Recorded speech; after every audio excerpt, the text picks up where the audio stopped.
नमस्कार। लोकसभा चुनाव की वोटिंग के बाद अब अनुमानों का दौर है। एग्जिट पोल के आंकड़े सामने आ रहे, तमाम चैनल्स अपने अपने एग्जिट पोल के आंकड़े बता रहे हैं। अगर बात बिहार की करें तो यहाँ 40 लोकसभा की सीटें हैं और एबीपी सी वोटर का एग्जिट पोल ये कहता है कि यहाँ पर एनडीए को 34 से 38 सीटें मिल सकती है, वहीं इंडिया गठबंधन को 3 से 5 सीटें मिल सकती है।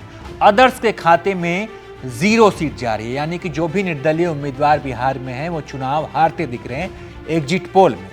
इसका मतलब क्या है? इसका मतलब यह है कि बिहार में जो लोकप्रिय निर्दलीय उम्मीदवार थे, जैसे कि काराकाट से पवन सिंह, पूर्णिया से पप्पू यादव और शहाबुद्दीन की पत्नी चुनाव यहाँ पर हिना शहाब, जो कि सीवान से चुनाव लड़ रही थी, तो ये तीनों जो लोकप्रिय निर्दलीय उम्मीदवार हैं, ये तीनों ही चुनाव हारते दिख रहे हैं एग्जिट पोल के आंकड़े में।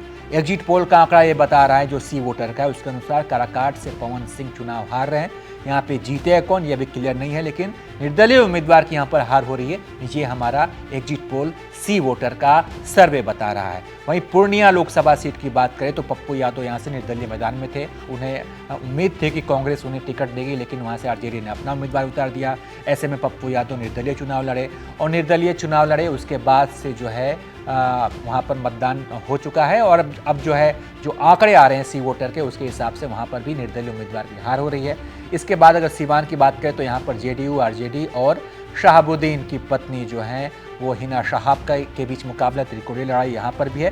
तो यहाँ पर भी एग्जिट पोल के आंकड़े के अनुसार यहाँ पर निर्दलीय उम्मीदवार की हार हो रही है।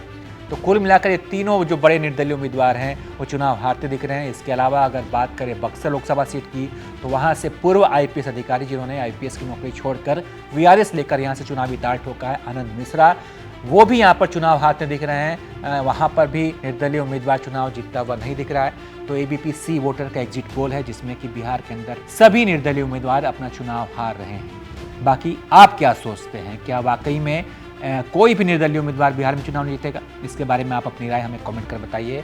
क्या पवन सिंह चुनाव जीतेंगे या हारेंगे? क्या पप्पू यादव चुनाव जीतेंगे या हारेंगे? आप क्या सोचते हैं, अपनी राय बताइए और देखते रहिए एबीपी लाइव। और एक बार फिर से आपको क्लियर कर दें कि जो भी हमने आपसे बातें की वो एग्जिट पोल के आंकड़ों के आधार पर बातें की। अभी भी 4 जून को जो नतीजे आएंगे, सही नतीजे आएंगे, उसमें सही आंकड़ों का पता चलेगा, सही नतीजों का पता चलेगा और एबीपी लाइव पर जो है तेज चुनावी कवरेज होगा, तेज नतीजे हम आप तक देंगे। तो आप हमारा चैनल देखते रहिए और आप अपनी राय हमें बताते रहिए।